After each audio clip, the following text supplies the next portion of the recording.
Halo semuanya, Assalamualaikum warahmatullahi wabarakatuh. Salam sejahtera bagi kita semua. Selamat datang di video analisis SWOT tentang kondisi Indonesia dari berbagai aspek, yaitu aspek geopolitik, geografis, ideologi, politik, sosial, dan budaya. Sebelumnya, perkenalkan, nama saya Wahyudin Putra Dombela dengan NIM 811424097 dari jurusan Kesehatan Masyarakat Universitas Negeri Gorontalo. Dan dalam video ini saya akan membahas bagaimana kekuatan, kelemahan, peluang, serta ancaman dari berbagai aspek tersebut dapat mempengaruhi kehidupan berbangsa dan bernegara. Yuk kita mulai pembahasannya. Pertama kita bahas dari aspek geopolitik dan geografis.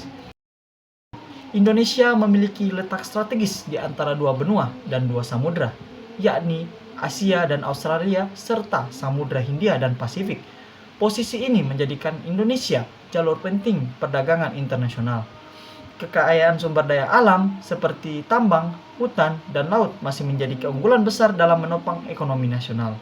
Indonesia juga memiliki lebih dari 17.000 pulau yang menjadikannya negara kepulauan terbesar di dunia dengan potensi maritim yang sangat besar.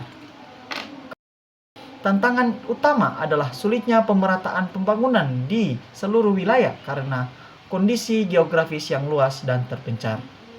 Transportasi antar pulau masih sangat terbatas, terutama di daerah 3T, tertinggal, terdepan, dan terluar. Selain itu, masih terjadi konflik perbatasan seperti di wilayah Kalimantan dan Laut Natuna. Indonesia bisa memaksimalkan potensinya sebagai poros maritim dunia. Potensi wisata bahari, perikanan, dan ekowisata bisa dikembangkan. Kerjasama dengan negara-negara ASEAN juga bisa menguatkan posisi Indonesia di kawasan. Salah satu ancaman terbesar adalah persaingan kekuatan global di Laut Cina Selatan yang dapat berdampak ke wilayah Indonesia. Selain itu, ancaman separatisme dan masuknya kekuatan asing ke dalam isu perbatasan juga perlu diwaspadai. Eksploitasi sumber daya alam secara berlebihan oleh pihak asing juga mengancam kedaulatan negara. Selanjutnya, aspek ideologi. Ideologi Pancasila adalah kekuatan utama bangsa Indonesia. Pancasila menjadi dasar pemersatu bangsa yang sangat majemuk. Ideologi Pancasila bersifat terbuka dan bisa beradaptasi dengan perubahan zaman. Sayangnya, pemahaman terhadap Pancasila, khususnya di kalangan generasi muda, masih kurang mendalam. Ada beberapa kelompok masyarakat masih terpengaruh oleh ideologi asing yang bertentangan dengan nilai-nilai Pancasila, seperti radikalisme. Pancasila bisa terus ditanamkan lewat pendidikan formal dan informal, melalui media sosial dan teknologi. Kampanye penguatan ideologi Pancasila bisa menjangkau lebih banyak generasi muda. Penyebaran paham radikalisme dan intoleran melalui media sosial masih menjadi ancaman yang nyata. Jika tidak diwaspadai, ideologi transnasional bisa merusak persatuan bangsa. Sekarang kita masuk ke aspek politik.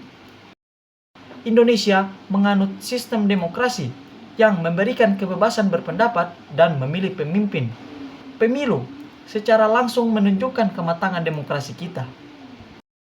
Sayangnya, politik uang dan praktik korupsi masih menjadi masalah yang serius. Polarisasi atau perpecahan di masyarakat saat pemilu juga menjadi tantangan yang besar. Teknologi digital bisa digunakan untuk meningkatkan transparansi dan partisipasi politik masyarakat. Generasi muda yang melek teknologi bisa terlibat aktif dalam politik dengan lebih sehat dan rasional. Intervensi asing dalam proses politik bisa mengancam kedaulatan bangsa. Perseteruan elit politik bisa memecah belah masyarakat jika tidak dikelola dengan baik. Berikutnya, aspek sosial.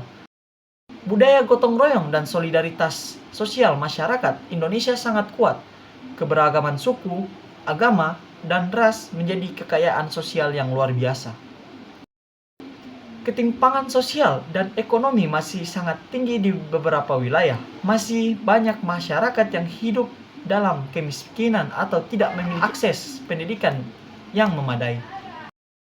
Bonus demografi, yaitu Dominasi penduduk usia produktif dapat dimanfaatkan untuk meningkatkan daya saing bangsa. Pemberdayaan masyarakat melalui UMKM dan digitalisasi bisa memperkuat ketahanan sosial. Konflik sosial akibat kesenjangan dan diskriminasi bisa memicu perpecahan. Pengaruh negatif media sosial dapat mempercepat penyebaran ujaran kebencian dan hoaks. Terakhir, aspek budaya. Indonesia memiliki kekayaan budaya yang sangat beragam, mulai dari batik, tarian daerah, bahasa lokal, hingga adat istiadat. Warisan budaya ini telah diakui oleh dunia, seperti batik dan wayang. Kurangnya minat generasi muda terhadap budaya lokal. Globalisasi menyebabkan banyak budaya lokal mulai ditinggalkan. Budaya bisa dijadikan modal ekonomi melalui industri kreatif dan pariwisata. Dengan promosi digital, budaya Indonesia bisa dikenal lebih luas oleh dunia. Klaim budaya oleh negara lain jika kita lalai melestarikannya. Hilangnya identitas budaya jika masyarakat lebih memilih budaya asing secara berlebihan. Itulah analisis SWOT terhadap kondisi Indonesia dari berbagai aspek.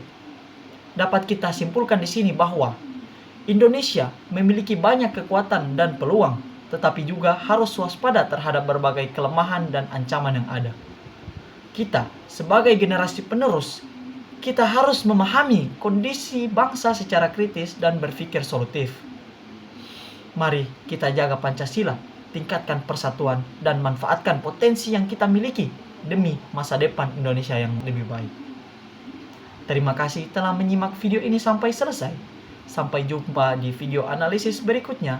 Wassalamualaikum warahmatullahi wabarakatuh.